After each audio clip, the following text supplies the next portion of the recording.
Shalom, selamat siang Bapak Ibu Saudara yang dikasihi Tuhan Yesus Kristus. Selamat kita berjumpa kembali dalam renungan pada siang hari ini.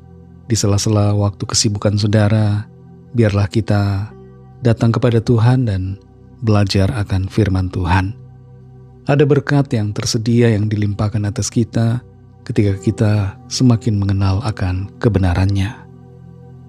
Dalam Injil Matius pasal 6 ayat 7 tertulis, "Lagi pula dalam doamu itu, janganlah kamu bertele-tele seperti kebiasaan orang yang tidak mengenal Allah.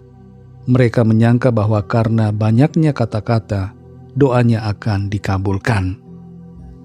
Saudara yang dikasih Tuhan, Barna Group, sebuah lembaga riset yang seringkali mengadakan survei atau penelitian di bidang kerohanian, pernah mengadakan survei dan menemukan fakta bahwa ada orang-orang yang merasa kesulitan untuk berdoa karena mereka merasa tidak tahu cara berkomunikasi atau berkata-kata yang benar.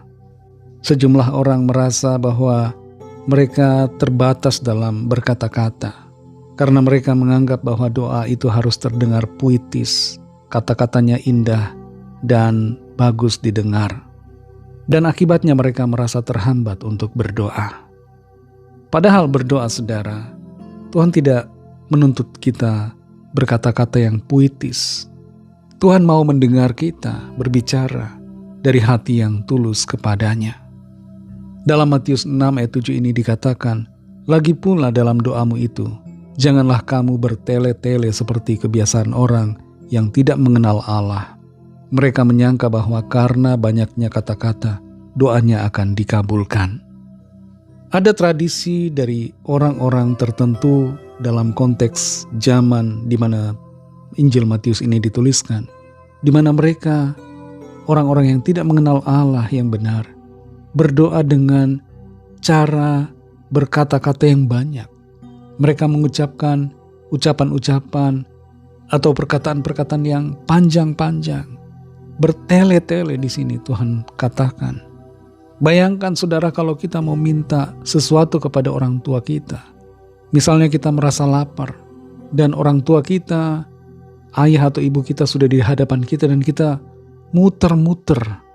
Kita mengucapkan kata-kata yang sangat panjang, kesana kemari. Kita putar-putar kata-katanya bertele-tele sampai habis waktu. Padahal tujuannya sebenarnya hanya minta makan. Kalau kepada orang tua, tidak perlu tentunya seperti itu. Kepada orang lain juga tidak perlu kita bertele-tele. To the point. Apa yang ingin kita sampaikan itu kita sampaikan. Jangan takut untuk berkata-kata kepada Tuhan. Walaupun kita tidak pintar, kita tidak merasa bisa untuk berbicara, kita tidak kuliah ilmu komunikasi sehingga ucapan-ucapan kita tidak indah didengar oleh telinga. Jangan ragu, jangan takut untuk berdoa kepada Tuhan. Orang tua yang punya bayi akan merasa senang ketika bayinya sudah mulai bisa ngomong atau ngoceh, saudara. Ngocehnya sebenarnya gak karuan. Macam-macam yang dia ucapkan tapi tidak ada maknanya sebenarnya. Tapi orang tua sudah begitu gembira, bersukacita karena anaknya ngoceh. Sang bayi yang baru berumur 8 bulan itu tidak takut untuk ngoceh. Dia berbicara dengan kemampuannya dan orang tuanya merasa senang. Seringkali orang tua berusaha untuk mengerti apa maksud dari ocehannya. Sekalipun ocehan-ocehan yang sederhana, tapi orang tua tidak jarang mengerti apa yang dimaksudkan oleh anak mereka yang masih kecil itu. Tuhan senang dengan perkataan kita, saudara. Jangan kita diam. Ketika kita mau berdoa, jangan takut untuk ngoceh dalam tanda kutip. Berbicara kepada Tuhan. Sampaikan apa yang menjadi kerinduan, permohonan kita, kebutuhan kita. Apa yang ada dalam hati kita, sampaikan kepada Tuhan. Tuhan Yesus mengasihi kita. Dia mau mendengar doa-doa kita. Dan sekali lagi tidak perlu bertele-tele. Seperti yang sudah Tuhan Yesus katakan di sini. Jangan merasa bahwa doa kita tidak akan dijawab Tuhan kalau terlalu pendek. Dan jangan merasa hebat, merasa bahwa doa kita akan dijawab karena ucapan-ucapan dalam doa kita panjang. Tidak, saudara. Jawaban doa Tuhan tidak ditentukan dari panjang atau pendeknya doa, tapi dari ketulusan kita, dari kesederhanaan, dan dari iman kita kepadanya. Roh Kudus akan menolong saudara dan saya untuk berdoa dan menyampaikan isi hati kita kepada Tuhan. Mari kita berdoa. Terima kasih Tuhan Yesus, kami bersyukur untuk firman-Mu yang sudah kami dengar, yang mengajar kami bagaimana kami seharusnya berdoa.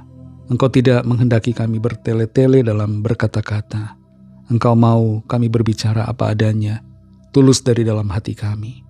Tolong kami Tuhan, pimpin kami Roh Kudus, supaya kami berdoa dengan keyakinan, dengan sukacita karena Engkau mendengar doa dan seruan kami.